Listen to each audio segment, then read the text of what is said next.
नमस्कार, मी आशिष जाधव. आजचा सवालमध्ये तुमचं स्वागत आहे. मराठा आरक्षण आम्ही देऊच, त्यासाठी आम्ही कटिबद्ध आहोत असं भाजप सरकारनं जाहीर केलं. त्यासाठी कोर्टात पाठपुरावा सुद्धा सरकार करत आहे.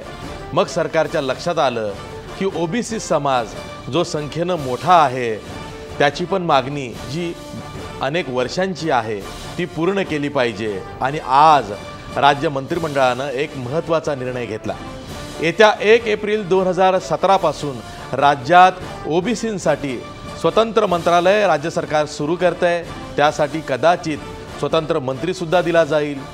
एवढंच नाही तर सध्या सामाजिक न्याय खात्याअंतर्गत ओबीसीची जी विविध कार्यालय आणि महामंडळं कार्यरत आहेत ती वेगळी काढून ओबीसी मंत्रालयामध्ये येतील, जेणेकरून ओबीसी, VJNT आणि SBC असं जे 32% आरक्षण आहे त्या सर्व विविध जात समूहाला या नव्या मंत्रालयामध्ये समाविष्ट केलं जाईल. त्यांच्या ज्या योजना आहेत, जवळपास 24 योजना आहेत ज्या राज्य सरकार या नव्या मंत्रालयामार्फत राबवणार आहे. पण हा निर्णय राजकीय हेतूनं प्रेरित आहे.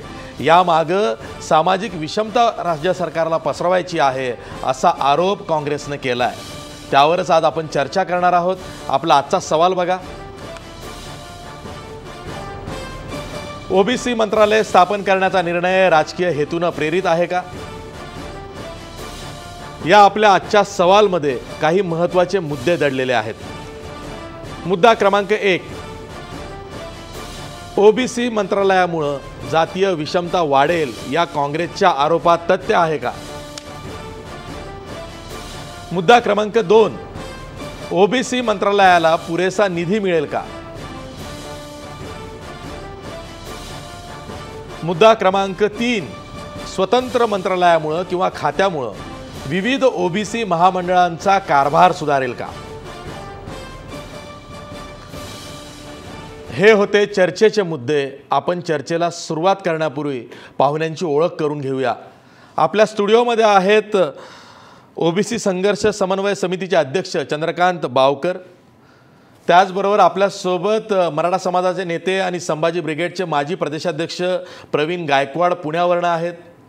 आपल्यासोबत नाशिकवरून महाराष्ट्र ओबीसी संघटनेचे अध्यक्ष श्रावण देवरे आहेत. नाशिकवरूनच आपल्यासोबत काँग्रेसच्या प्रवक्त्या हेमलता पाटीलसुद्धा आहेत. याखेरीज ज्यांनी ही मागणी लावून धरली होती विधिमंडळामध्ये, खास करून गेल्या अर्थसंकल्पीय अधिवेशनात तसा ठराव आणला होता, ते भाजपचे आमदार संजय कुटेसुद्धा आपल्यासोबत आहेत.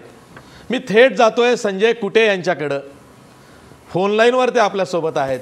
संजय कुटे, आज राज्य सरकारनं हा ओबीसी स्वतंत्र मंत्रालय स्थापन करण्याचा जो निर्णय घेतला आहे त्यामुळं ओबीसींचे सर्व प्रश्न संपलेत आणि आता ही शेवटची मागणी राज्य सरकारने पूर्ण करून ओबीसी समाजाला न्याय दिला असं तुम्हाला वाटतं का? हॅलो, नमस्कार, आवाज येतोय? हा बोला संजय कुटे. हा आवाज येतोय ना? हा संजय कुटे. हा ओबीसी मंत्रालय स्थापन करून राज्य सरकारनं ओबीसींच्या सर्व मागण्यांना न्याय दिला असं वाटतं का? मी सुरुवातीला आपल्या चॅनलच्या माध्यमातून मुख्यमंत्री महोदयांचे ओबीसी समाजातर्फे जाहीर आभार मानतो.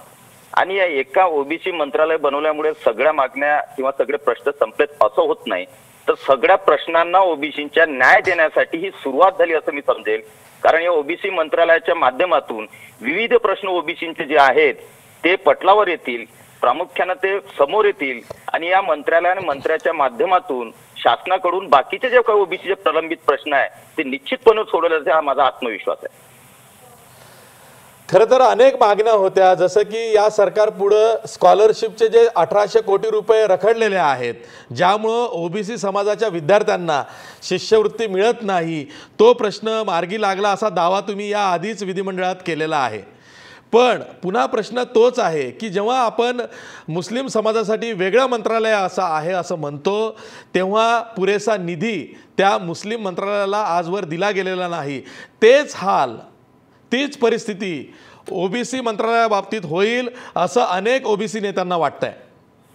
माझा सर्वात पहिला प्रश्न असा आहे की देवेंद्रजी फडणवीस आदरणीय मुख्यमंत्री हे ओबीसीसाठी फार आक्रमक त्यांच्या विरोधी पक्षात असताना राहिलेले आहेत आणि म्हणून माझा विश्वास आहे त्यांच्यावर.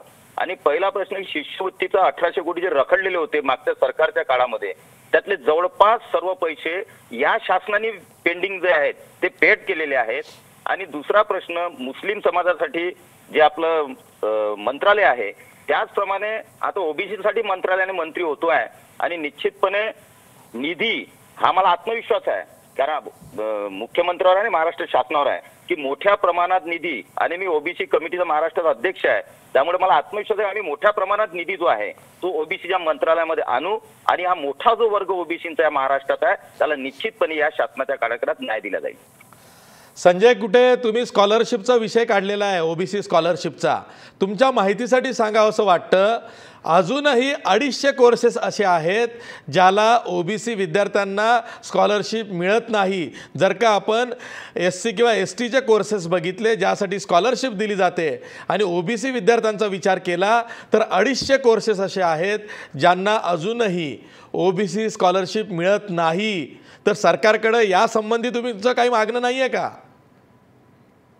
पाठपुरावा मी मला माहिती आहे मी जेव्हा ओबीसी कमिटीचा अध्यक्ष झालो विधिमंडळाचा त्यावेळेस हा माझ्यासमोर विषय आला आणि जवळपास 250-300 कोर्सेस असे महाराष्ट्रात आहेत की SC आणि STना ते कोर्सेस लागू आहेत शिष्यवृत्तीसाठी परंतु ओबीसीसाठी ते कोर्सेस लागू नाही आहेत. आणि म्हणून सातत्याने माझा प्रयत्न चालू आहे. समाज कल्याण मंत्र्यांच्या मार्फत आम्ही तो प्रस्ताव कॅबिनेटमध्ये कसा जाईल याचा प्रयत्न केलेला आहे परंतु दुर्दैवानं त्याला पाहिजे तसे यश मिळालं नाही. आणि म्हणून मला आत्मविश्वास आहे मी ओबीसी मंत्रालयाची पहिल्यापासून मागणी एवढ्यासाठीच केली की 250 कोर्सेस जे आहेत जे SC आणि ST साठी आहेत जे ओबीसीसाठी कर्टल केलेले आहेत ते कोर्सेस सुद्धा त्यांना ओबीसींना शिष्यवृत्ती मिळावी. आणि निश्चितपणे मला माहिती आहे की ओबीसीचा हा विषय आम्ही लावून धरतोय की जे बाकीच्या कोर्सेस ते लागू व्हावे त्यासाठी निश्चितपणे भविष्यामध्ये निर्णय करण्यात येईल आणि केला पाहिजे या पद्धतीने प्रयत्न राहणार आहे. संजय कुठे शेवटचा प्रश्न विचारतो आगामी महापालिका जिल्हा परिषद आणि पंचायत समितीच्या निवडणुकांना डोळ्यासमोर ठेवून राज्य सरकारनं ओबीसी मंत्रालयाचा हा निर्णय घेतलेला आहे असं वाटत नाही का? अजिबात नाही. त्याचं कारण सांगतो एप्रिल अधिवेशनामध्ये हा विषय मी प्रामुख्याने विधिमंडळात मांडला. सगळ्या ओबीसीच्या प्रश्नावर विषय मांडले आणि यासाठी आम्हाला स्वतंत्र मंत्रालय द्या मंत्री स्वतंत्र द्या याची मी मागणी केली आणि मुख्यमंत्र्यांनी त्याच वेळेस पॉझिटिव्ह रिस्पॉन्स देऊन विधानसभेमध्ये ती घोषणा केली. आणि मध्यंतरच्या काळामध्ये मुख्यमंत्री आणि सगळ्यांसोबत बसून आमच्या अहवालावर चर्चा करून ओबीसी मंत्रालय निर्माण करायच्या हालचाली चालू झाल्या होत्या. आणि मला आनंद या गोष्टीचा आहे की ज्या गोष्टीसाठी वर्षानुवर्ष वाट पाहावी लागली मुख्यमंत्र्यांनी 5-6 महिन्यामध्ये ओबीसी चा जो मंत्रालय आहे त्या सगळ्या हालचाली कंप्लीट करून आज तो निर्णय घेतला. त्यामुळे याला राजकीय झालर किंवा राजकीय जिल्हा परिषद पंचायत समितीची ती पार्श्वभूमी आणि या प्रकारचा जर कोणी मानसिकता ठेवल असेल तर मग त्यांनी 15, 20, 25 वर्षापासून ज्या मागण्या चालू आहेत ओबीसीच्या त्या आतापर्यंत पूर्ण का केल्या नाहीत. आणि जेव्हा निवडणूक असो की नसो आता क्रीमी लेअरची उत्पन्न मर्यादा वाढवली त्यावेळेस निवडणुका नव्हत्या 4.5 ते 6 लाख आम्ही उत्पन्न मर्यादा करायला लावली त्यावेळेस मार्च मध्ये निवडणुका नव्हत्या. म्हणून ज्या वेळेस योग्य निर्णय होतो ती योग्यच वेळ असते ही समजायला काही हरकत नाही. पत्रकार असल्यामुळं खोचक प्रश्न विचारला वाचून स्वतःला माझा मोह आवरत नाही. खरं तर खोचक प्रश्न विचारणं हेच आमचं काम आहे. एकनाथ खडसेंवरती कारवाई केली त्यांचा राजीनामा घेतला ओबीसी समाज दुखावला. मराठा समाजाला आरक्षण देण्यास आम्ही कटिबद्ध आहोत हे सरकारनं जाहीर केलं. एवढंच नाही तर मराठे आणि कुणबी एकच आहेत याचे पुरावे हायकोर्टात सादर केले. त्यामुळं ओबीसी समाज आपल्यापासून दूर जाईल या भीतीनं हे नवं स्वतंत्र ओबीसी मंत्रालय सरकार स्थापन करतंय. या दाव्यात किती तथ्य आहे? बिलकुलही तथ्य नाही. कारण प्रत्येक समाजाचे प्रश्न सोडवणे हे राज्यकर्त्यांचं आणि मुख्यमंत्र्यांचं काम असतं. मराठा समाजाचा जेव्हा विषय आला तेव्हा मराठा समाजाचे प्रश्न सोडवलेच पाहिजे ही राज्यकर्त्यांचं हे आहे. त्यामुळे राज्यकर्त्यांनी सोडवलेच पाहिजे. त्याचप्रमाणे ओबीसी समाजाचे काही प्रश्न आहेत तेही सोडवले पाहिजे. प्रत्येक समाजाला न्याय देण्याचं काम महाराष्ट्र शासनानं केलं पाहिजे आणि ते महाराष्ट्राचा मला आनंद आहे की मुख्यमंत्री देवेंद्र फडणवीस हे न्याय देण्याचं काम करतायत. त्यामुळे यामध्ये काही विषय येत नाही की ओबीसी नाराज झाले का मराठा नाराज झाले. प्रत्येक समाजाचे प्रश्न वेगळे वेगळे असतात ते प्रश्न सोडवले पाहिजे आणि त्याला प्रथम क्रमांक दिलं पाहिजे. त्याप्रमाणे शासन काम करते आहे. स्वतंत्र ओबीसी मंत्रालय स्थापन करून नवा ओबीसी मंत्री देऊन एकनाथ खडसे यांचं गारूड किंवा यांचं भूत भाजपवरचं कायमचं उतरून लावण्याचा हा मुख्यमंत्र्यांचा डाव आहे अशी ही चर्चा आहे. आशिषजी आपल्या खडसे साहेब आमचे आदरणीय नेते यांचा विषय 3-4 महिन्यातला आहे. ओबीसी मंत्रालयाची मागणी, ओबीसी जे क्रिमिनल उत्पन्न मर्यादा वाढवणे, हे सगळे निर्णय 1 वर्षापासून चालू आहे. 1-1.5 वर्षापासून या निर्णयावर प्रक्रिया चालू आहे. त्यामुळे या दोन्ही गोष्टी मला वाटतं एकत्रित करणे. आदरणीय आमचे नाथाभाऊ हे नेते आहेत, त्यामुळे त्यांचा विषय वेगळा आहे.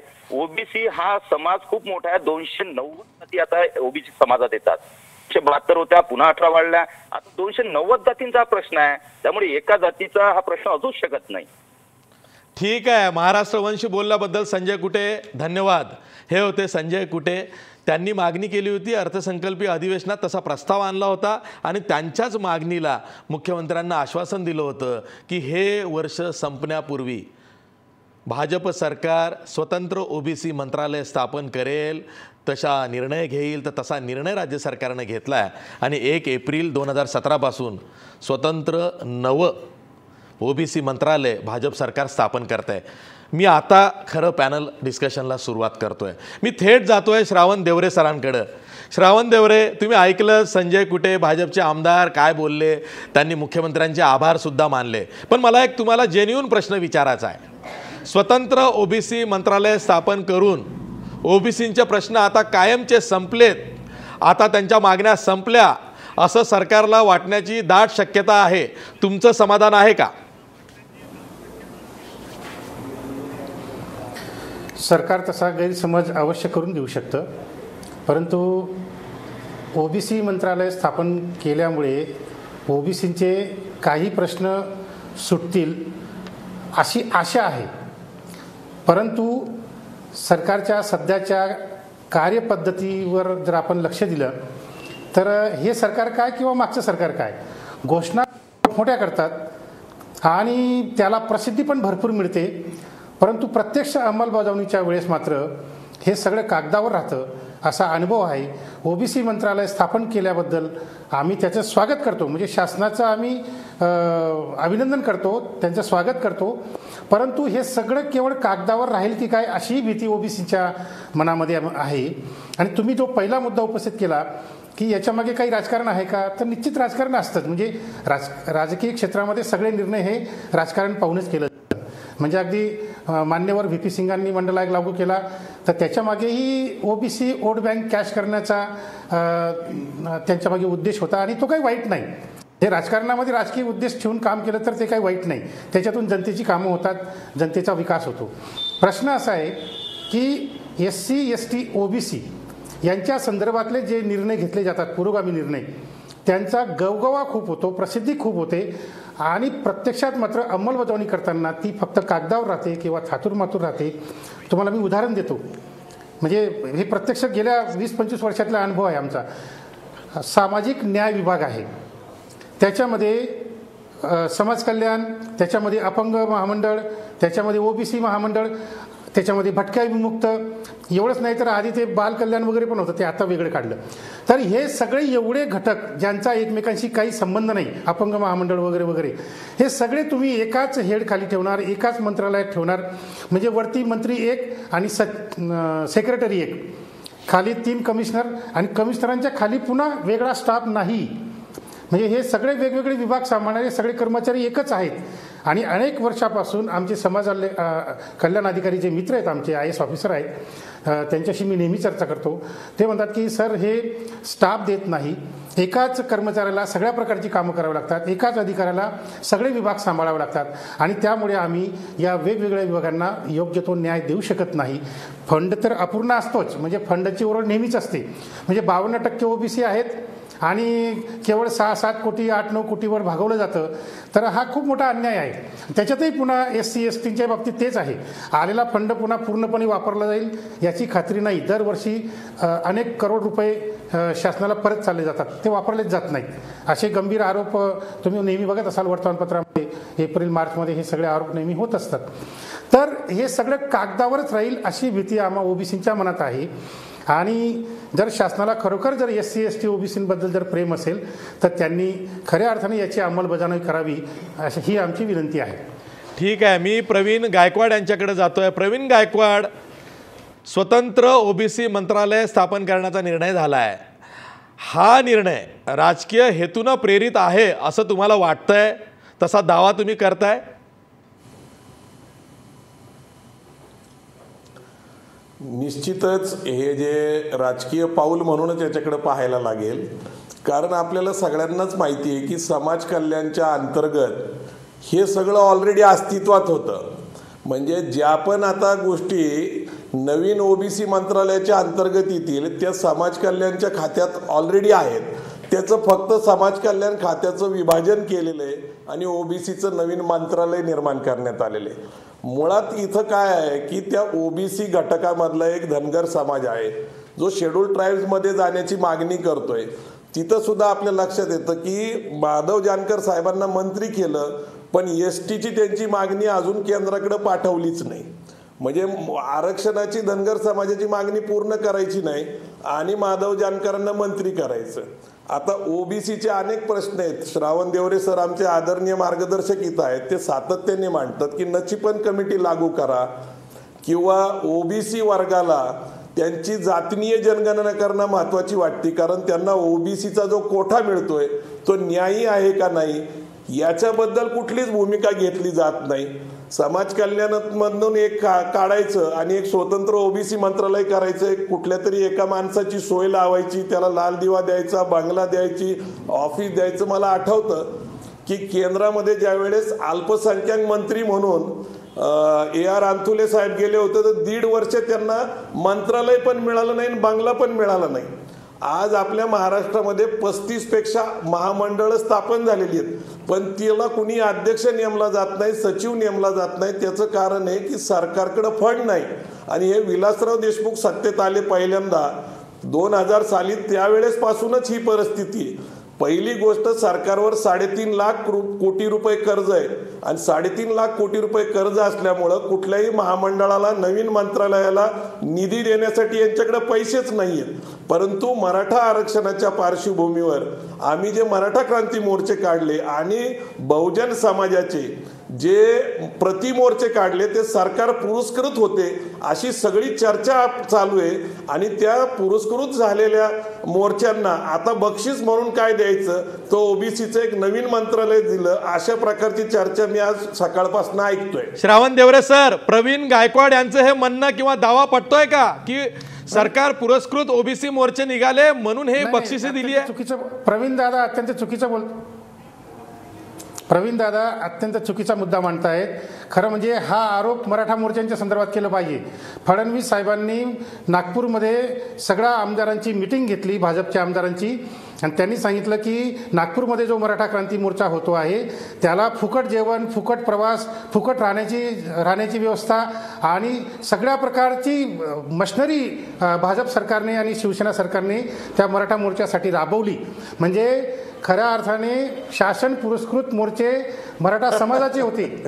आणि हे जे ओबीसी बहुजनांनी जे मोर्चे काढले त्यांना शासनाचा विरोध होता, मीडियाचा विरोध होता. तुम्ही लक्षात घ्या की मराठा मोर्चाला नागपूरच्या 150 ते 200 आमदार उपस्थित होते त्या मोर्चामध्ये. आणि तुम्ही ओबीसी मोर्चे जर तुम्ही बघितले, नाशिकचा 3 ऑक्टोबरचा ओबीसींचा जो महामोर्चा होता त्याला एकही आमदार उपस्थित नव्हता. शेवटी 2 आमदार आले, तेही गंमत पाहून निघून गेलेत. एकही आमदार उपस्थित नव्हता. जे होते सगळे माजी आमदार होते आणि ते पुरोगामी पक्ष संघटनांचे होते. याच्यावरून तुम्ही कल्पना करा की आत्ता जे प्रस्थापित पक्ष आहेत त्यापैकी एकाही पक्षाचा पाठिंबा ओबीसी मोर्चाला किंवा बहुजन क्रांती मोर्चाला नाही. शासनाचा तर अजिबात नाही, मीडियाचा पण अजिबात नाही. परंतु लक्षात ठेवा की एवढा विरोध असून सुद्धा, शासनाचा विरोध, मीडियाचा विरोध, सगळ्या प्रस्थापितांचा विरोध असूनही नाशिकचा 3 ऑक्टोबरचा ओबीसीचा महामोर्चा प्रचंड प्रमाणात, मोठ्या प्रमाणात यशस्वी झाला. त्याची धास्ती सरकारने घेतली आणि त्याच्यानंतर नागपूरला पुन्हा स्वतंत्र ओबीसींचा एक मोठा मोर्चा निघाला नागपूर अधिवेशनावर. तोही फक्त ओबीसींचा मोर्चा होता. तोही मोठ्या प्रमाणात, प्रचंड प्रमाणात यशस्वी झाला. आणि या 2 मोर्चांमुळे नागपूरचा मराठा समाजाचा मोर्चा फेल गेला. जिथं 75 लाखाची गर्दी जमा होण्याची अपेक्षा होती तिथं 25,000 लोक पण जमा झाले नाहीत. याच्या उलट ओबीसी महामोर्चांना प्रचंड गर्दी झाली. त्याची धास्ती घेऊन महाराष्ट्र शासनाला ओबीसींसाठी काहीतरी करावं लागेल या भावनेने फडणवीस सरकारने ओबीसी मंत्रालयाची स्वतंत्रपणे स्थापना केलेली आहे. हे माझं स्पष्ट म्हणणं आहे आणि ते वास्तव आहे आणि ते सत्य आहे. संजय कुठे तुम्ही त्यामुळे ऐकताय? असं चुकीचा खरं तुम्ही आरोप या करू नये. चर्चेत पुन्हा दादा, सहभागी मी झालेला ठरवलं आहात, दादा- स्काईपवरनं आहात. संजय कुठे तुम्ही आता प्रवीण गायकवाडांचंही म्हणणं ऐकलं आणि श्रावण देवरे सर काय म्हणाले तेही ऐकलंय. एक तर ओबीसी आमदारांमध्ये आपल्या समाजाविषयी अनास्था आहे. जेव्हा मराठा कुणबी मोर्चे म्हटल्यावरती सगळे कुणबी आमदार बरोबर. जे ओबीसी सर्टिफिकेट घेऊन आहेत ते मराठा मोर्चामध्ये सामील झाले, पण बहुजन क्रांती मोर्चामध्ये सामील झाले नाही. हा आरोप पटतो का? बिलकुलही आरोपात तथ्य नाही आहे. त्याचं कारण मी सांगतो. साहेबांनी सांगितलं नागपूरमध्ये मोर्चा निघाला, मुख्यमंत्र्यांनी सगळ्यांची बैठक घेऊन सगळी मशिनरी कामाला लावली. हे धादांत चुकीचं आहे. या प्रकारचं कोणतेही झालं मराठा आरक्षण समाजानं काढलेला मोर्चा होता. त्यामध्ये नाही नाही नाही चुकीचं आहे माहिती. मला पण माहिती आहे. मी पण सगळ्या विषयांमध्ये होतो. देवरे सर त्यांचं झाल्यावर बोला. तुम्ही जर ऐकून घ्या ना. आता तुम्ही बोलले, मी ऐकून आलो होतो तुमचं देवरे साहेब. विषय असा आहे की बहुजन क्रांती समाजाचाही मोर्चा आहे. त्यालाही विरोध सुद्धा नव्हता शासनाचा. कारण आपापल्या समाजाच्या आपापल्या समूहाच्या भावना प्रत्येकाने रस्त्यावर येऊन व्यक्त केलेल्या आहेत. त्यामुळे कोणत्या या समाजाला पाठिंबा होता, त्या समाजाला विरोध होता असं सांगण्याचं राजकारण करण्याचा काही अर्थ नाही आहे. आजचा दिवस जो आहे तो ऐतिहासिक दिवस ओबीसीसाठी आहे आणि म्हणून त्या मराठा क्रांतीमुळे आमच्या ओबीसीच्या मोर्चामुळे हा निर्णय घेतला असं नाही आहे. याला 1.5-2 वर्ष झाले शासन आलेलं आहे. तेव्हापासून सातत्यानं या विषयावर विचार मंथन चालू आहे आणि त्या विषयाला सातत्यानं पाठपुरावा करत करत तो विषय ज्याप्रमाणे मुख्यमंत्र्यांनी आश्वासन मराठी क्रांती मोर्चा निघायच्या पूर्वीच दिलं होतं, विधानसभेमध्ये जाहीर भाषणात दिलं होतं की ओबीसीचं आम्ही मंत्रालय वेगळं करू आणि त्याप्रमाणे डिसेंबर अखेरपर्यंत करू हे त्यांनी शब्द दिले होते विधानसभेमध्ये आणि त्याप्रमाणे त्यांनी त्याची हे केलेली आहे, पूर्णता केलेली आहे. त्यामुळे कोणत्या मोर्चाची पार्श्वभूमी हा विषय नाही आहे आणि कृपया महाराष्ट्रातील जनतेसमोर आपण कोणत्याही मोर्चाचं राजकारण न करता एक सगळ्या समूहाचं, सगळ्या समाज बांधवांचं, सगळ्यांचं भलं कसं होईल या प्रकारे महाराष्ट्र शासन काम करते आहे, तोही आपण त्यामध्ये सामील व्हावं. संजय कुठे प्रश्न असा आहे की भाजप सरकारवरती अनेकांचा विश्वास नाही आहे. सर्वांचं लागून चालन करायचं आणि एक प्रकारचं संभ्रमाचं वातावरण करायचं अशी भाजपची खेळी आहे आणि उद्या निवडणुका पार पडल्यावरती सगळ्यांना विसरायचं अशी भीती अनेकांना वाटते. सांगतोय की लांगूल चालन किंवा विसरायचा जर विषय असता तर क्रीमी लेअरचा उत्पन्न मर्यादा वाढवण्याचा जो विषय होता त्यावेळेस तर काही मोर्चे नव्हते, त्यावेळेस तर काही इलेक्शन नव्हतं. त्यावेळेस सरकारनं भूमिका घेतली आणि तो विषय हाताळला. मराठा क्रांती मोर्चाचा विषय आला त्याही पूर्वी किंवा त्याही नंतर एबीसीची सवलत वाढवली.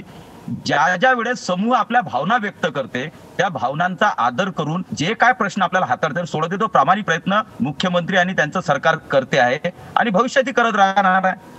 ठीक आहे ठीक आहे ठीक आहे. तुम्हाला ओबीसी मंत्रालयाचं नेतृत्व करायचं आहे. डोहाळे लागलेले दिसत आहेत संजय कुठे. मी स्टुडिओमध्ये येतोय. चंद्रकांत भावकर, प्रश्न असा आहे की नवीन मंत्रालय आपण स्थापन करतो आहोत, पण ओबीसीची लोकसंख्या किती? त्या लोकसंख्येच्या प्रमाणात तेवढा निधी त्या मंत्रालयाला दिला गेला तर ठीक, नाही गेला तर पुन्हा ते मुस्लिमांसाठी जे वेगळं मंत्रालय आहे त्याचे जे आज हाल चाललेले आहेत तसे उद्या ओबीसी मंत्रालयाचे होतील. सर्वप्रथम मी माननीय मुख्यमंत्र्यांचं अभिनंदन करतो आणि त्यांनी घेतलेल्या निर्णयाचं मी स्वागत करतो. त्यांनी जो निर्णय घेतलेला आहे स्वतंत्र मंत्रालय देण्याचा, युतीचं सरकार यापूर्वी जेव्हा होतं त्यावेळेला आमचे आदरणीय नेते, ओबीसी नेते दिवंगत गोपीनाथजी मुंडे साहेब यांच्या उपमुख्यमंत्री पदाच्या कारकिर्दीमध्ये बडोले साहेबांच्या कडे याचा ओबीसी मंत्रालयाचा जो कार्यभार होता तो दिलेला होता. फरक एवढाच की यावेळेला त्यांनी स्वतंत्र मंत्रालय स्थापन केलेलं आहे आणि त्याचं मी स्वागत करतो आहे. परंतु आत्तापर्यंतचा जी शासनं या महाराष्ट्रामध्ये आलेली होती त्या सर्व शासनांच्या ओबीसींच्या बाबतीमधली जी भूमिकेचा जो अनुभव घेता आम्ही अजूनही या बाबतीमध्ये साशंक आहोत की पुढ्यात ताट ठेवलं आहे परंतु त्या ताटात वाढलं गेलं पाहिजे आणि ते वाढलेलं ओबीसींच्या मुखात गेलं पाहिजे. जोपर्यंत ते मुखात जात नाही तोपर्यंत आम्हाला कोणत्याही शासनावर अजिबात या बाबतीमधला विश्वास राहिलेला नाही. आणि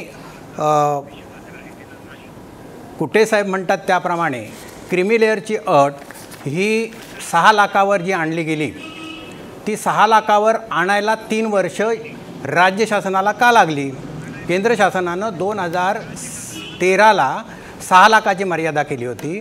ती महाराष्ट्र शासनानं फक्त जे म्हणजे नेहमीचे जे अभ्यासक्रम आहेत त्याच्यामध्ये फक्त 6 लाख केली होती आणि जे व्यावसायिक अभ्यासक्रम आहेत त्या व्यावसायिक अभ्यासक्रमासाठी परवा जो अध्यादेश जे GR काढला आणि 6 लाखाची जी केली ती आत्ता केली. 2 वर्ष या शासनाला झाली. 2 वर्षामध्ये त्यांना क्रीमी लेअरची अट ही वाढवावीशी वाटलेली नाही. मी फडणवीस साहेबांना धन्यवाद एवढ्यासाठी देतो की ते विरोधी पक्षात असताना खूप सक्षमपणे ओबीसींची त्यांनी बाजू मांडलेली आहे. मात्र ते मुख्यमंत्री झाल्यानंतर ओबीसींच्या प्रश्नांकडे त्यांनी गांभीर्यानं पाहिलं असा अनुभव नाही. आणि जो आर्थिक निधी आहे हा आर्थिक निधी मगाशी प्रवीणदादा म्हणाले त्याप्रमाणे मोठा प्रश्न आहे की महामंडळं दिली, स्वतंत्र मंत्रालय दिलं म्हणजे आमचे प्रश्न सुटले असं होत नाही. खरं तर आम्हाला जी शिष्यवृत्ती मिळायला पाहिजे ती शिष्यवृत्ती केंद्र शासन तिकडून आपल्याला शिष्यवृत्तीचा जो निधी आहे तो देत नाही. म्हणून महाराष्ट्र शासनानं ओबीसींना शिष्यवृत्ती दिली गेलेली नाही. व्यावसायिक अभ्यासक्रमाची जी फी 2011-12 पासून थांबवली गेली, 50% शिष्यवृत्ती दिली जाते, फी दिली जाते, ती 100% द्यायला पाहिजे. या बाबतीमध्ये देखील कॅबिनेटने काही निर्णय घेणं आवश्यक होतं. दुसरी गोष्ट अशी की जो नीती आयोग आहे, पूर्वीचं प्लॅनिंग कमिशन, नियोजन आयोग, SC आणि STसाठी त्यांच्या कल्याणासाठी त्यांच्या लोकसंख्येच्या प्रमाणामध्ये निधी दिला जातो. मात्र ओबीसींची अवस्था ही ना घर का ना घाट का अशा प्रकारची झालेली आहे. त्यांना केवळ ज्या वेळेला दरडोई SCना 8,000 रुपये मिळतात त्या ठिकाणी फक्त 16 रुपये दरडोई ओबीसींना मिळतात. आता नीती आयोगाचं म्हणणं काय तर ओबीसींची लोकसंख्या आम्हाला निश्चित माहीतच नाही, त्याच्यामुळे त्यांच्यासाठी आर्थिक निधीची तरतूद कशी करायची हा मोठा प्रश्न आहे. आणि केंद्र शासनाला त्यांनी विनंती केलेली होती की जातीनिहाय जनगणना झाली तर ओबीसींची निश्चित लोकसंख्या समजल्यानंतर आम्हाला त्याच्यासाठी निधी उपलब्ध करता येऊ शकतो. अर्थात स्वतंत्र मंत्रालय आलेलं आहे. माननीय मुख्यमंत्र्यांनी ते आपल्याकडेच ठेवलेलं आहे. आमच्या दृष्टीनं एक आशेचा किरण आहे की ओबीसींच्या बाबतीमध्ये त्यांनी सक्रियपणे काहीतरी लक्ष टाकून आमचे प्रश्न सोडवावेत आणि त्यांच्यासाठी भरघोस असं हे द्यावं. राजकीय हेतूनं हा प्रत्येक पक्ष आणि प्रत्येक सत्ताधारी जो असतो तो निर्णय घेत असतो. फक्त आपल्या झोळीमध्ये कशी मतं पडतील याचाच विचार करत असतो. मात्र ओबीसींना स्वतंत्र मंत्रालय दिलं, आम्ही खुश झालो, परंतु बोलाचा भात आणि बोलाचीच कढी होता कामा नये त्याच्यासाठी आम्ही त्यांना विनंती करतो. ठीक आहे भावकर सर. खरं तर पुढच्या आठवड्यात जिल्हा परिषदाच्या निवडणुका असतील, पंचायत समितीच्या निवडणुका असतील किंवा महापालिका निवडणूक असेल किंवा पदवीधर विधान परिषदेच्या निवडणुका असतील, यांची आचारसंहिता लागू होऊ शकते. म्हणून घाईघाईत हा स्वतंत्र ओबीसी मंत्रालयाचा प्रस्ताव हा राज्य मंत्रिमंडळानं मंजूर केला का अशी चर्चा सुरू आहे. त्यावर आपण ब्रेक नंतर चर्चा करणार आहोत. पण ब्रेकवर जाता जाता आपला प्रश्न बघा. ओबीसी मंत्रालय स्थापन करण्याचा निर्णय राजकीय हेतूनं प्रेरित आहे का? 85% लोक म्हणतात होय, हा निर्णय राजकीय हेतूनं प्रेरित आहे. भेटूया एका छोट्याशा ब्रेक नंतर.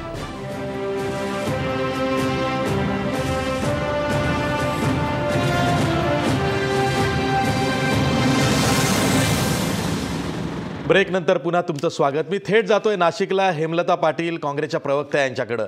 हेमलता पाटील, जसं की काँग्रेसचे नेते आणि विधानसभेचे विरोधी पक्ष नेते राधाकृष्ण विखे पाटील असं म्हणालेले आहेत की राज्य सरकारनं स्वतंत्र ओबीसी मंत्रालय स्थापन करण्याचा निर्णय जो घेतला आहे त्यामुळं जातीय विषमता समाजामध्ये पसरेल. अशी कशी जातीय विषमता पसरेल?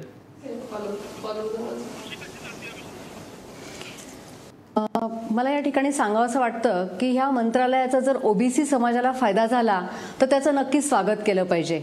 परंतु आपण एक लक्षात घेतलं पाहिजे आशिषजी की ह्या मंत्र्यांची किंवा ह्या सरकारची नियत साफ नाहीये आणि इलेक्शन मोडमधून हे सरकार बाहेर यायला तयार नाहीये.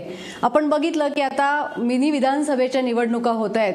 स्थानिक स्वराज्य संस्था असेल, जिल्हा परिषद असेल, विधान परिषदेच्या निवडणुका असू देत, पदवीधर मतदारसंघाच्या, ह्या सगळ्या इलेक्शन जवळ आलेले आहेत आणि ह्या निवडणुकीच्या तोंडावर कुठेतरी एका समाजाला खुश करण्यासाठी हा निर्णय घेतला असा आमचा स्पष्ट आरोप आहे.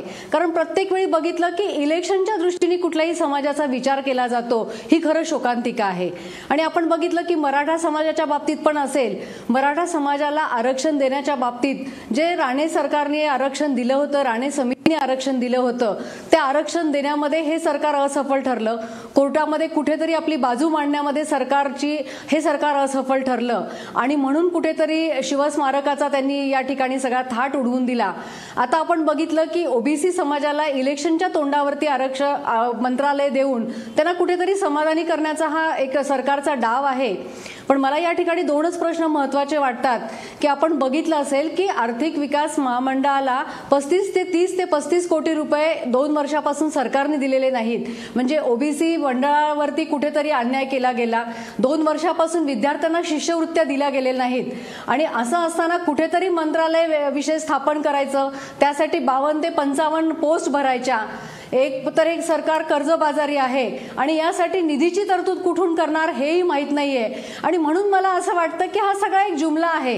कुठेतरी ह्या समाजाला समाधानी करण्यासाठी, खुश करण्यासाठी इलेक्शनच्या तोंडावरती सरकारने हा निर्णय घोषित केलेला आहे.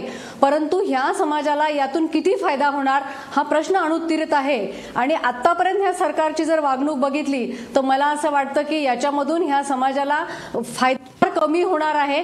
फक्त हा घोषणांचा सुकाळ आहे असं मला या ठिकाणी स्पष्टपणे सांगावंसं वाटतं.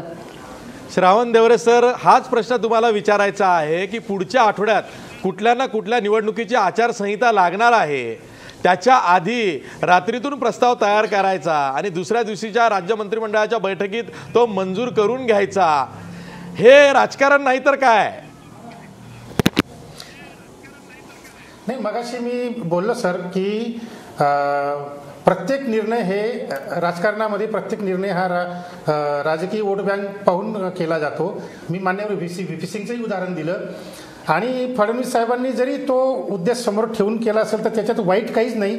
काँग्रेसने सुद्धा निवडणुकीच्या ऐन तोंडावर मराठा समाजाला आरक्षण देण्याचा घाट घातला की नाही. त्याचप्रमाणे 2014ला माननीय मनमोहन सिंगजी यांनी अगदी निवडणुकीच्या आधी 2 महिने आधी 3 महिने आधी जाट समाजाला ओबीसीमध्ये टाकण्याचा कायदा केला की नाही. तर याच्यात वाईट काहीच नाही. म्हणजे सगळे राजकीय पक्ष हे करतात आणि त्यांनी ते करावं जेणेकरून लोकांचं भलं होईल, लोकांचा विकास होईल. राजकारण का होईना पण त्यांनी ते करावं, चांगलं राजकारण करावं, घटनात्मक राजकारण करावं. परंतु केवळ घोषणा करू नये ही आमची विनंती आहे. आणि नुसतं घोषणा करतात, कागदावर सगळं राहतं. मला एक म्हणायचं आहे की चंद्रकांत बावकरांनी सांगितलं की आदिवासी मंत्रालयाला आणि समाज कल्याण मंत्रालयाला म्हणजे एससीच्या त्यांच्या लोकसंख्येप्रमाणे त्यांना निधी मिळतो. म्हणजे 6% आदिवासींची लोकसंख्या आहे. शासनाच्या तिजोरीत जर 100 रुपये असतील तर त्या 100 रुपयातून 7 रुपये आदिवासी मंत्रालयाला आपोआप जातात. त्याचप्रमाणे त्या 100 रुपयातून 15 रुपये समाज कल्याण मंत्रालयाला आपोआप जातात. त्याचप्रमाणे ओबीसी मंत्रालय जर स्थापन होत असेल आणि तिथं जर अशी तरतूद असेल की ओबीसींची लोकसंख्या 52% आहे आणि सरकारच्या तिजोरीमध्ये जर 100 रुपये असतील तर त्या 100 रुपयातून 52 रुपये ओबीसी मंत्रालयाला दिले जाणार आहेत का, हा आमचा खरा महत्त्वाचा प्रश्न आहे. नाहीतर होईल का साहेब, मी तुम्हाला सांगतो काय होणार आहे हे आम्हाला माहिती आहे. ओबीसी महामंडळ जे आहे म्हणजे महाराष्ट्र राज्य इतर मागास वर्ग वित्त आणि विकास महामंडळ, म्हणजे त्याला ओबीसी महामंडळ म्हणतात. या ओबीसी महामंडळाला आता काहीतरी 6-7 कोटी रुपये देतात. ओबीसी मंत्रालय स्थापन झाल्यानंतर 6 कोटीच्या ठिकाणी 12 कोटी दिले, 15 कोटी दिले तर त्या स्वतंत्र ओबीसी मंत्रालयाला काहीच अर्थ नाही. फक्त ओबीसी महामंडळाचं थोडंसं एक्सटेन्शन केलं एवढंच म्हणता येईल. स्वतंत्र मंत्रालयाचा अर्थ असा स्पष्ट होतो की त्या कॅटेगरीला त्यांच्या लोकसंख्येप्रमाणे सरकारी तिजोरीमधून तेवढा पैसा तेवढा हिस्सा त्यांना मिळाला पाहिजे, तरच ते स्वतंत्र मंत्रालय म्हणता येईल. नाहीतर फसगत होणार आहे. हे मी आत्ताच सांगतोय, फसगत होणार आहे. संजय कुटे, ऐका श्रावण देवरे काय म्हणतायत. बरं, श्रावण देवरे कोण आहेत तर ओबीसी संघर्ष समन्वय समितीचे अध्यक्ष आहेत. ते म्हणतायत सरकार आमची फसगत करू शकतं, लोकसंख्येच्या प्रमाणात पुरेसा निधी मिळाला पाहिजे. भावकर सर, तुम्हाला असंच वाटतं? हो, मी देवरे सरांच्या मताशी पूर्णतः सहमत आहे की जोपर्यंत नीती आयोगाकडून यांच्याकडे निधी येत नाही तोपर्यंत ओबीसी मंत्रालय स्वतंत्र असलं तरी ओबीसींच्या कुठल्याही प्रश्नाला ते हात घालू शकत नाहीत, अशी माझा देखील अशा प्रकारचा समज झालेला आहे. खरं तर हे शासन ओबीसींविषयी एवढं जर गांभीर्यानं पाहत असतं तर 2 वर्ष झाली भाटिया आयोग याची मुदत संपलेली आहे. 2 वर्षामध्ये त्यांनी अजूनही मागासवर्गीय आयोगाची पुनर्नियुक्ती पुन्हा केलेली नाही. त्याशिवाय शिष्यवृत्तींचा जो कुटे साहेब सांगतात या ठिकाणी त्याप्रमाणे 1800 कोटी वगैरे दिलेले, हे मला तर त्याच्यावर पूर्णतः विश्वास म्हणजे अजिबात विश्वास नाही त्यांनी दिलेले. कारण असे अनेक विद्यार्थी आमच्यासमोर येतात की त्यांचा म्हणजे फी प्रतिपूर्ती झालेली नाही, त्यांना शिष्यवृत्ती मिळाली नाही आणि जवळजवळ 15 ते 20 लाख विद्यार्थी हे या प्रतिपूर्ती झालेली नसल्यामुळे त्यांच्या शैक्षणिक वर्षांचं देखील नुकसान झालेलं आहे. हे आम्हाला आमचे विद्यार्थी जेव्हा आमच्याकडे येतात त्यावेळेला आम्हाला ते दिसून येतं. आणि त्यामुळे ओबीसी स्वतंत्र मंत्रालय जरी असलं तरी त्याची अवस्था मराठी भाषा मंत्रालय आणि पर्यटन मंत्रालयासारखी होऊ नये. ते मंत्रालय कागदावर आहेत परंतु त्यांना पुरेसा निधी दिला जात नाही. आणि मगाशी श्रावण देवरे म्हणाले त्याप्रमाणे तशीच जर अवस्था ओबीसींच्या या स्वतंत्र मंत्रालयाची होणार असेल तर ते देऊन देखील न दिल्यासारखं आहे. अगदी बरोबर आहे. मुस्लिमांसाठी स्वतंत्र मंत्रालय आहे. कोर्ट म्हणतंय त्यांना 5% जे शिक्षणात आरक्षण दिलेलं आहे ते लागू करा आणि सरकार करत नाही आहे. ती पण एक अवस्था आहे. संजय कुटे, उत्तर द्या. दोन्ही ओबीसीचे नेते काय म्हणतायत? लोकसंख्येच्या प्रमाणात जर का पुरेसा निधी दिला गेला तरच हे ओबीसी मंत्रालय कामात येईल, तरच ओबीसी समाजाला न्याय मिळेल, नाही तर भाजप सरकार ओबीसींची फसगत करेल. मला मान्य आहे की ओबीसींना त्यांच्या प्रमाणात निधी मिळाला पाहिजे, परंतु एवढ्या वर्षापासून भिजत घोंगडं पडलेलं होतं. कमीत कमी या शासनाने सुरुवात केलेली आहे आणि सुरुवात केल्यानंतर मला विश्वास आहे की देवरे साहेब आम्ही सगळे बसू ओबीसीचे जे घटक असतील आणि त्या प्रमाणात जास्तीत जास्त निधी कसा मिळेल, त्यामध्ये कोणत्या योजना असायला पाहिजे, काय करायला पाहिजे, त्याच्यात निश्चितपणे विचारमंथन होईल. आणि मला विश्वास आहे की महाराष्ट्र शासन त्यामध्ये जास्तीत जास्त निधी देण्याचा प्रयत्न करेल. ठीक आहे. प्रवीण गायकवाड, तुम्ही चर्चा ऐकताय. मला पुन्हा हाच प्रश्न विचारायचा आहे की सरकारचं जे टायमिंग आहे निर्णय घेण्याचं ते राजकीय हेतूनं प्रेरित दिसत आहे. पण तरीसुद्धा प्रवीण गायकवाड, प्रश्न असा आहे की आता सरकार म्हणत आहे 1 एप्रिल 2017 पासून हे मंत्रालय काम करेल. पण जसं आपण मराठा आरक्षणाचं बघितलं की कोर्टामध्ये मराठे आणि कुणबी एकच आहेत असे पुरावे राज्य सरकारनं सादर केले. आता कुणबी म्हटल्यावरती समस्त कुणबी, मग ते कोकणातले आले की विदर्भातले सगळे कुणबी आले, हे ओबीसीमध्ये आहेत, त्यांना ओबीसीचं सर्टिफिकेट आहे. हे जे संभ्रमाचं वातावरण आहे, मग मराठे पण उद्या ओबीसीमध्ये आले आणि त्यांचा पण समावेश याच मंत्रालयात करायचा का, अशी जर का विचारणा कोर्टाकडून झाली तर मग ही जी द्विधा मनस्थिती सरकारमध्ये दिसते तीच मराठा समाजामध्ये तुमच्या नेत्यांमध्ये दिसते. निश्चितच ज्या वेळेस खऱ्या अर्थाने मराठा समाजाचं सरसकट कुणबी म्हणून समावेश केला जाईल तर ही परिस्थिती चिघळण्याची शक्यता आहे. कारण आज एकूण देशामध्ये 52% आणि महाराष्ट्रापणे आपण 42% मानतो, परंतु अधिकृतपणे आकडा उपलब्ध नाही. कारण किती जाती आणि टक्का किती, कारण आता संजय कुटे सरांनी सांगितलं की बाबा साधारणपणे 290 जाती आहेत. काही लोक म्हणतात 380 जाती आहेत, कारण नव्याने घेतल्या जातात आणि वाढत जात आहेत, त्याचा नेमका आकडा सांगता येत नाहीये. त्यामुळं नक्की निधी किती दिला पाहिजे हा सगळा कन्फ्यूज आहे आणि मराठा समाजाचा समावेश जर खरंच ओबीसी मध्ये झाला तर त्यांनी वातावरण चिघळण्याची निश्चित शक्यता आहे. मला एक गोष्ट या ठिकाणी सांगायचं आहे की मगाचपासून मी चर्चा ऐकतोय की याचं राजकारण करतंय का बीजेपी सरकार.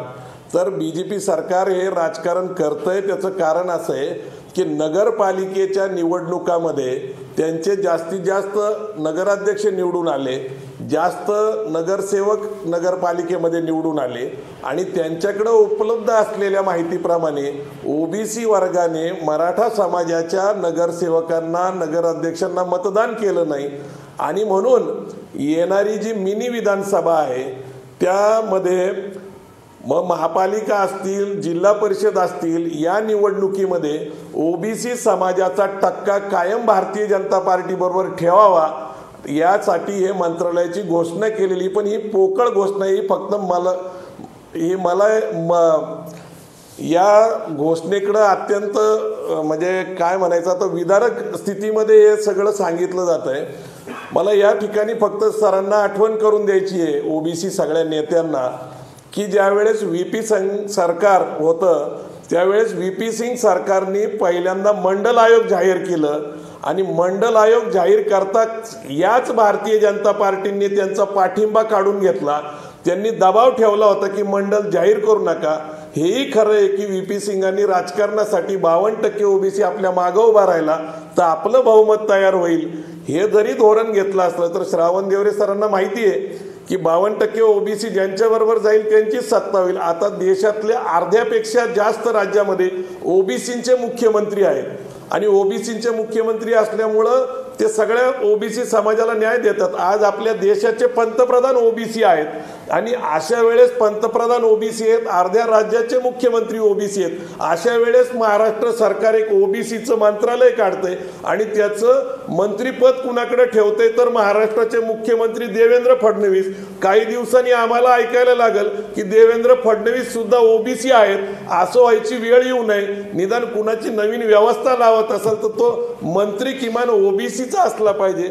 मागे एकदा गांधीजींचा आणि नेहरूंचा गांधीजींचा आणि बाबासाहेबांचा संघर्ष झालता अस्पृश्य या विषयावर.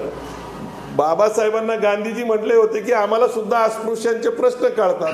त्यावेळेस बाबासाहेब म्हटले होते की तुम्ही अस्पृश्यांच्या जातीमध्ये जन्म आल्यानंतर खऱ्या अर्थाने तुम्हाला ते कळतील, अन्यथा वरवर मलमपट्टी करणारे तुम्ही निर्णय घेताल.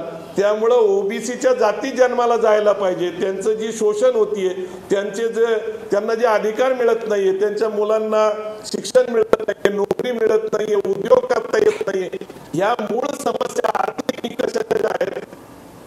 तर ठीक आहे, आपला संपर्क तुटलेला आहे प्रवीण गायकवाड यांच्याबरोबर.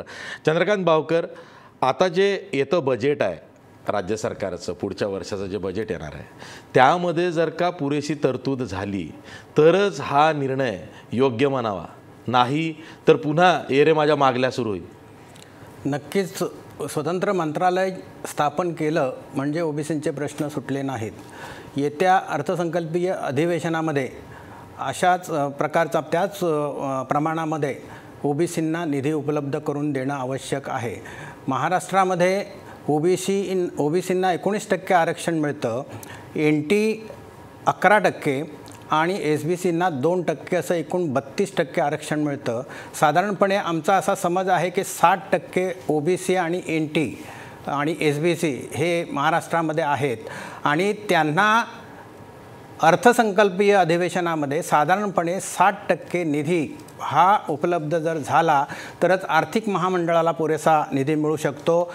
फीची प्रतिपूर्ती होऊ शकते, शिष्यवृत्ती मिळू शकते आणि जे कोर्सेस त्यांनी वगळले आहेत, 250 जे अभ्यासक्रम वगळले गेलेले आहेत त्या सगळ्या अभ्यासक्रमांना आणि पदव्युत्तर शिक्षणासाठी जर ओबीसींना त्यांनी शिष्यवृत्ती देऊ केली या अर्थसंकल्पीय अधिवेशनामध्ये तरच काहीतरी या ओबीसींचं भलं होऊ शकतं, अन्यथा नाही.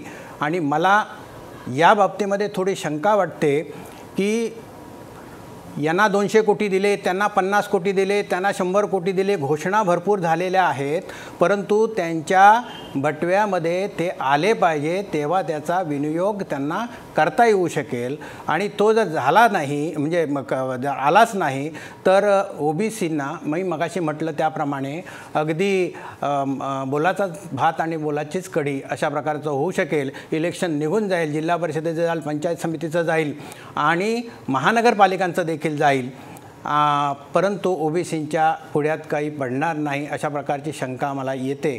ठीक आहे.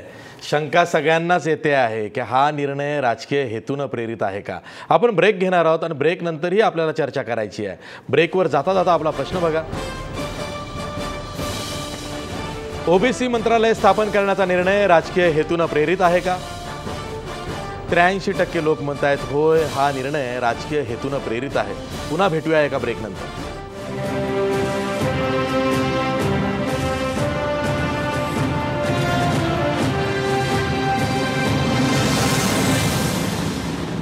ब्रेक नंतर पुन्हा तुमचं स्वागत. मी थेट जातोय नाशिकला हेमलता पाटील यांच्याकडं. हेमलता पाटील, या निर्णयाचं टायमिंग खूप वेगळं आहे. ते टायमिंग असं आहे की पुढच्या आठवड्यात निवडणुकांची आचारसंहिता लागते, म्हणून सरकारनं घाईघाईत हा निर्णय घेतला की स्वतंत्र OBC मंत्रालय स्थापन करायचा.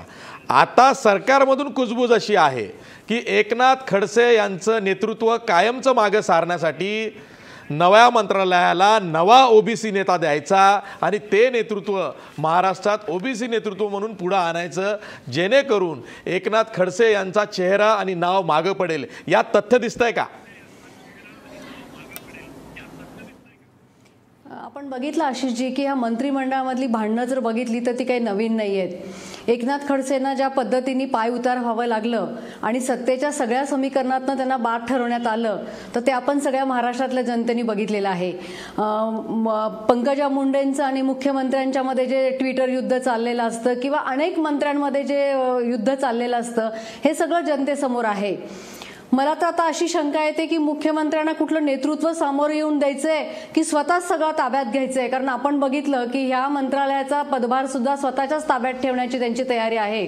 आणि ज्याप्रमाणे गृह मंत्रालयाची वाट लावली, त्याप्रमाणे या मंत्रालयाची सुद्धा वाट लावण्यासाठी वाट लावणार, याच्यामध्ये कुठलीही शंका नाही आहे. आणि या म्हणजे भाजप आणि शिवसेनामधलं युद्ध तर बाजूला ठेवूया, पण भाजपमधल्या आपसात आमदारांमध्ये आणि मंत्र्यांमध्ये कुठल्याही पद्धतीची एकवाक्यता नाही. त्यांचे मंत्री वेगवेगळं विधान करतात, त्याला मुख्यमंत्री वेगळं विधान करतात आणि यांच्यामधला संघर्ष आता विकोपाला गेलेला आहे.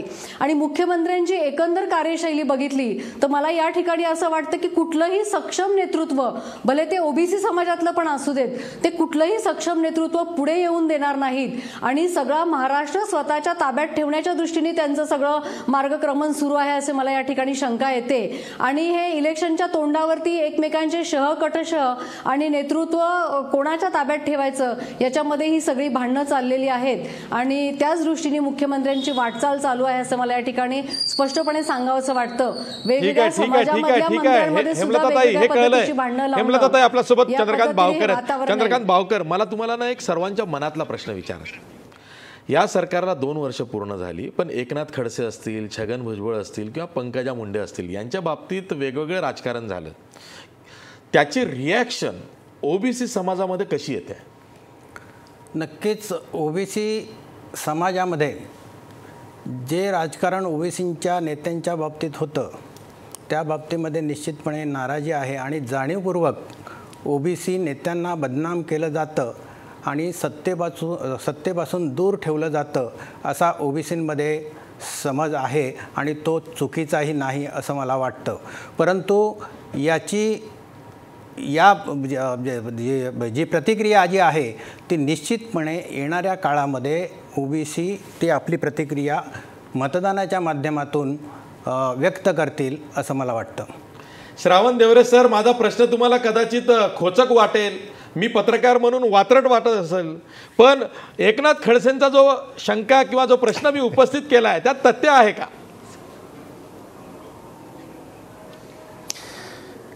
आशिषजी, मला पहिल्याने एक गोष्ट सांगायची आहे की OBC नेता किंवा OBC मंत्रालय हे OBC नेत्याकडेच असलं पाहिजे असं आमचं अजिबात म्हणणं नाही. ते फडणवीसांनीच सांभाळावं, परंतु ते सक्षमपणे सांभाळावं आणि स्वतंत्र IAS ऑफिसर्स द्यावेत, त्याच्यासाठी स्वतंत्र कार्यालय द्यावं, स्वतंत्र स्टाफ द्यावा आणि प्रत्येक जिल्ह्याला एक स्वतंत्र समाज कल्याण अधिकारी जसा असतो तसा OBC कल्याण अधिकारी स्वतंत्रपणे प्रत्येक जिल्ह्याला द्यावा आणि तालुक्याला सुद्धा द्यावा. नाहीतर होईल काय की सगळा सावळा गोंधळ जो आहे तो एकच समाज कल्याणच्या अंतर्गत चालेल आणि पुन्हा OBCच्या हातामध्ये काही पडणार नाही. तुम्ही जो दुसरा प्रश्न विचारला OBC नेत्यांच्या संदर्भातला आणि तुम्ही जी नावं जी घेता आहेत, माझं म्हणणं असं आहे की हे जे OBC नेते आहेत हे OBC नेते त्यांच्या पक्षांनीच निर्माण केलेले आहेत. OBCनी निर्माण केलेले नाही आहे ते नेते. हे त्या राजकीय पक्षांनी स्वतःच्या OBC वोट बँकसाठी ती कॅश करण्यासाठी त्यांनी स्वतःच OBC नेते निर्माण केलेत. ते OBCच्या खांद्यावर बसवलेत आणि OBC नेते आता डोईजड होत आहेत. आता ते मुख्यमंत्री पदाची मागणी करत आहेत. पुढे जाऊन पुन्हा आणखी देशाचं राजकारण काबीज करतील, कारण ते 52% आहेत, त्यांची ताकद मोठी आहे.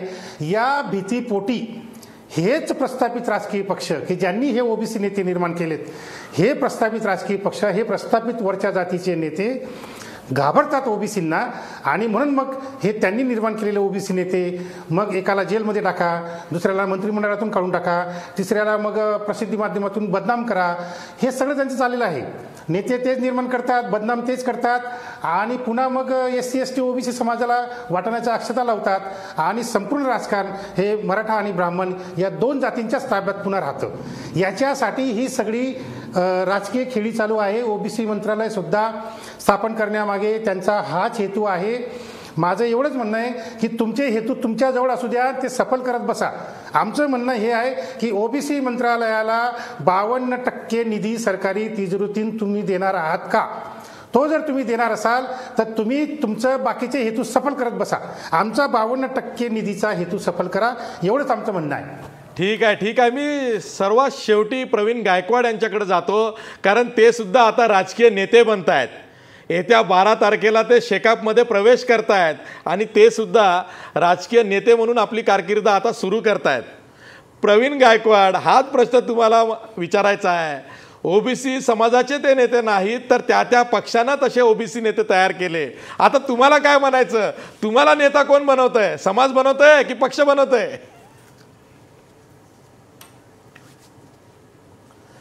मुळातच हा प्रश्न असा आहे की प्रस्थापित अनेक पक्ष अस्तित्वात होते. काँग्रेस, राष्ट्रवादी काँग्रेस, BJP, सेना, या कुठल्याही पक्षात न जाता मी शेतकरी कामगार पक्ष जो महात्मा फुलेंच्या सत्यशोधक विचारावर स्थापन झालेला आहे, जो शाहू महाराजांचा विचार घेऊन पुढे चाललेला आहे, या पक्षात जाण्याचा निर्णय घेतला. मला खूप लोकांनी हा प्रश्न विचारला की हा निर्णय थोडासा खटकतोय किंवा आश्चर्य करतोय. मुळात मला हे विचारल्यानंतर मी सांगितलं की ज्यावेळेस पहिल्यांदा मोहम्मद तुघलक भारतात आला होता राजस्थानमध्ये, त्यावेळेस राजस्थानच्या राजांनी त्यांचं हत्तीवर बसून स्वागत केलं. त्यावेळेस त्यांनी त्या राजाला विचारलं की याचा लगाम कुठे आहे? त्यावेळेस त्या राजांनी सांगितलं की हत्तीवर बसायला लगाम लागत नाही. त्यावेळेस मोहम्मद तुघलक खाली उतरला आणि म्हणला, ज्याला लगाम नसतं, ज्याला नियंत्रण नसतं, ज्याच्यावर आपला कायदा चालत नाही, त्या हत्तीवर मी बसणार नाही. मग अशा कितीही मोठे मोठे पक्ष अस्तित्वात असले तरी सत्यशोधक चळवळीच्या विचाराशी मी प्रामाणिक राहण्यासाठीच शेतकरी कामगार पक्षामध्ये जाण्याचा निर्णय घेतला. SC ST OBC Bahujan Samaj आणि मराठा समाज, आता OBCचे अनेक लोक मराठा समाजाच्या विरोधात बोलत असतात. बोललं पाहिजे, कारण त्यांचं स्वतःचं सुद्धा समाजकारण आणि राजकारण अवलंबून असतं. बहुजन समाजाच्या घटकामध्ये मराठा समाजाचा समावेश होता, आहे आणि राहणार आहे. येणाऱ्या काळामध्ये शेतकरी कामगार, कष्टकरी, विद्यार्थी, तरुणांना न्याय मिळावा या हेतूनेच आम्ही शेतकरी कामगार पक्षाकडे आकर्षित झालो. तो विचार आम्ही पुढे नेऊ. विरोधक विरोध करत राहतील. मला मात्र आश्चर्य वाटलं ज्यावेळेस रावणदेवरे सर म्हटले की मुख्यमंत्री यांच्याकडं, म्हणजे आज ब्राह्मण मुख्यमंत्री आहेत आणि त्यांच्याकडं OBCचा कारभार विश्वासाने ते द्यायचं ज्यावेळेस हे म्हणतात, आणि दुसऱ्या सेगमेंटमध्ये म्हणतात की मराठा आणि ब्राह्मण वाद लावून सगळा फायदा घेतात. एकीकडं मंत्रालय ब्राह्मण मुख्यमंत्र्याकडे राहिलं तर चालतं आणि मग सगळा फायदा मराठा आणि ब्राह्मण घेतात असंही म्हणायचं. नक्की धोरण ठरवावं लागेल आणि प्रामाणिकपणे शेतकऱ्यांना न्याय मिळावा. कारण आता चलनबंदीमुळं जो प्रकार शेतकऱ्यांनी आज झेलला, आज 50 दिवसामध्ये त्यांचा माल मार्केटमध्ये विकला गेला नाही, त्यांच्यावर कर्ज प्रचंड आहे, स्वामीनाथन आयोग लागू करणार नाही अशी सरकारने भूमिका घेतली, सगळ्या जातीपातीच्या धर्माच्या पलीकडे जाऊन कष्टकरी समाजाला, शेतकऱ्यांना आणि कामगारांना न्याय देण्यासाठी आम्ही ही भूमिका घेतलेली आहे. आपण याचं स्वागत करावं, आम्हाला आशीर्वाद द्यावा, आम्हाला पाठिंबा द्यावा, एवढीच आमची इच्छा आहे. चंद्रकांत बावकर, सर्वात शेवटी तुमच्याकडे तुमचं धन्यवाद. तुम्ही मला नाही, आता तुम्ही राजकीय नेते झालेला आहात, त्यामुळं बहुजन सुखाय अशी तुमची आता तुमचं ब्रीदवाक्य असलं पाहिजे. मराठा समाजाला प्रायोरिटी कमी करून बहुजन सुखाय अशी तुमची कार्यपद्धती असली पाहिजे.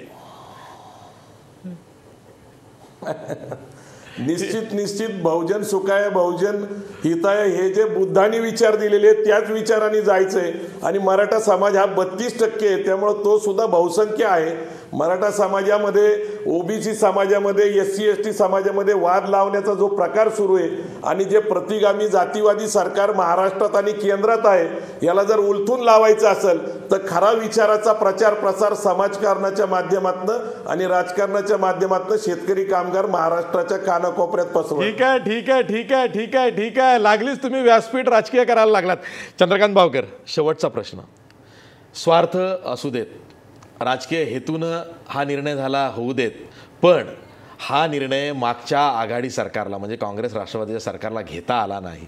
हे सरकार घेत आहे, त्याचं स्वागत केलं पाहिजे. नक्कीच. मी सुरुवातीलाच सांगितलं की स्वतंत्र मंत्रालयाचा जो निर्णय फडणवीसांनी घेतलेला, आपल्या माननीय मुख्यमंत्री फडणवीस साहेबांनी जो घेतलेला आहे, त्याचं मी सुरुवातीलाच स्वागत केलं. मात्र त्याच्यामध्ये मी ज्या काही शंका या ठिकाणी उपस्थित केल्या, त्या बाबतीमध्ये त्या शंकांचं निरसन होण्याच्या दृष्टिकोनातून आजपासूनच माननीय मुख्यमंत्री महोदयांनी जर काही कृती केली तर आम्हाला थोडासा विश्वास वाटू शकेल. परंतु असं आहे की भाटिया आयोग हा 2 वर्ष म्हणजे मुदत संपल्यानंतर देखील 2 वर्ष नवीन आयोग नेमला गेला नाही आणि नवीन आयोग हा त्वरित त्यांनी नेमावा आणि त्याच्यामध्ये OBC तज्ज्ञांची त्या ठिकाणी शिफारस करावी आणि त्या ठिकाणी त्यांची नियुक्ती करावी अशी एक विनंती आहे. आणि दुसरा एक अगदी स्पष्ट असा एक आमचा याच्यामध्ये एक हे आहे की जर जनगणना, जातीनिहाय जनगणना केंद्र शासनाच्या अखत्यारीतली जरी बाब असली तरी राज्य शासनाला तामिळनाडू सरकारप्रमाणे, कर्नाटकप्रमाणे किंवा आंध्र आणि तेलंगणाप्रमाणे या ठिकाणी महाराष्ट्रामध्ये देखील OBCंची जनगणना करता येऊ शकते. आणि OBCंची जनगणना करून प्रत्येक गोष्टीच्या बाबतीमधला जो डाटा, क्वांटिफायबल डाटा त्यांनी तयार करावा आणि निश्चित ज्या उपाययोजना आहेत त्या माननीय मुख्यमंत्री महोदयांनी या करायला पाहिजेत असं मला या ठिकाणी वाटतं. मी त्यांच्या निर्णयाचं स्वागत करतो. मात्र मगाशी म्हटलं ते पुन्हा मी रिपीट या ठिकाणी करीन की ताट पुढ्यात ठेवलेलं आहे, ताटात वाढलं गेलं पाहिजे आणि ताटातलं OBCंच्या मुखात गेलं पाहिजे. जोपर्यंत मुखात जात नाही तोपर्यंत OBCंना या बाबतीमध्ये अजिबात कसला विश्वास नाही. ठीक आहे. खरं तर नव्या सरकारनं आल्यापासून सर्व समाजांच्या हिताचे निर्णय घ्यायला सुरुवात केली. आश्वासनं खूप दिली, खूप निर्णय घेतले. त्यांची अंमलबजावणी होते नाही होत हा प्रश्न वेगळा, पण दिलेली आश्वासनं पूर्ण होतील का, ते कसोटीला उतरतील का, याकडं आता सर्वांचंच लक्ष आहे. त्याला हे सरकार किती खरं उतरतं हे आपल्याला भविष्यात बघायचं आहे. आज आपण इथंच थांबतो आहोत, पण जाता जाता आपला प्रश्न बघा. OBC मंत्रालय स्थापन करण्याचा निर्णय राजकीय हेतूनं प्रेरित आहे का? 82% लोक म्हणतायत होय, हा निर्णय राजकीय हेतूनं प्रेरित आहे. आज आपण इथंच थांबतो आहोत. पहा फक्त महाराष्ट्र वन.